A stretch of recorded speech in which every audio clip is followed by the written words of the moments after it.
Nos parcours de transition sont longs et difficiles. Longs d'abord pour faire face à nos questionnements, alors que la société nous apprend que le sexe est immuable. Mais difficiles surtout, car les discriminations transphobes et misogynes nient nos droits, refus de soins et notamment de traitement hormonal, difficultés dans les démarches administratives, professionnelles, rejet de nos proches, etc. Et ce d'autant plus pour les personnes trans mineures, précaires, issues de l'immigration, travailleurs et travailleuses du sexe, sans papier, etc. Nos parcours de transition sont kilométriques.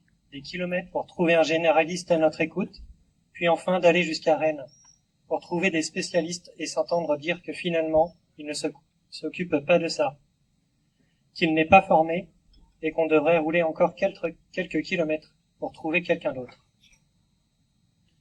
Nos parcours de transition sont donc hors de prix. Hors de prix car ces kilomètres coûtent cher, que ces déplacements sont à nos frais et qu'il faut ensuite payer tout le reste puisque l'hôpital public ne tient plus debout. Hors de prix car les personnes trans sont discriminées de manière systémique. Au travail, où une personne trans sur 3 a déjà perdu son emploi à cause de sa transidentité, à l'école où 9 élèves trans sur 10 ont été insultés, 1 sur 4 agressés, dans l'accès aux soins, les femmes trans faisant partie des 5 populations clés les plus touchées par le VIH, etc. Car la liste est longue.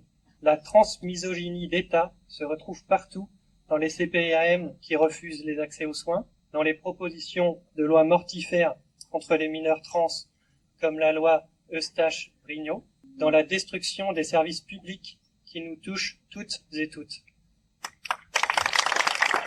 Nos parcours de transition sont multiples. Multiples car nous ne sommes pas que trans. Nous sommes des travailleuses, des amantes, des artistes, des parents. Nous sommes aussi lesbiennes, travailleuses du sexe, personnes croyantes, sans papier, militantes. Nos parcours de transition sont en lutte car depuis 10 ans, nous n'avons gagné aucun droit. Au contraire, ces mêmes droits reculent, notamment depuis que le changement de mention de sexe est devenu payant le 1er mars 2026, alors que ce changement d'état civil devrait être libre et gratuit, comme c'est demandé unanimement par le mouvement trans. Le gouvernement nous impose, personnes trans, population déjà précaire, de financer nos propres discriminations.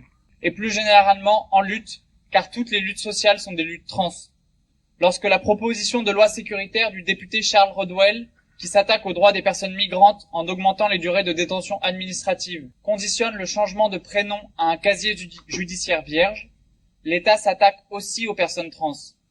Alors qu'une chose soit claire, les droits et les libertés des personnes trans sont incompatibles avec des politiques sécuritaires, le contrôle administratif et policier généralisé qui accompagne les politiques racistes et anti-migrantes.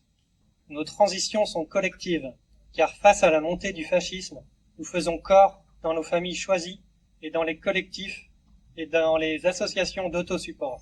Et si encore trop de personnes sont isolées, en particulier dans les premières années, où nous pouvons être les plus fragiles, ce sont les réseaux de solidarité, d'entraide, qui nous permettent d'avancer. Nos transitions sont des joies, aux discours pessimistes, fascistes, qui parsèment le champ médiatique et politique. Nous opposons nos joies de mener nos luttes antifascistes à vos côtés. Refusez aussi le défaitisme du recul de nos droits, et même essayer d'en gagner de nouveaux. Chez toutes des femmes, nous nous battons pour le changement d'état civil libre et gratuit, que nous pensons efficace pour continuer de désarmer les politiques transphobes et d'améliorer notre quotidien. Aujourd'hui, c'est une proposition de loi à l'Assemblée nationale. Demain, ce sera un nouveau droit pour toutes les personnes trans.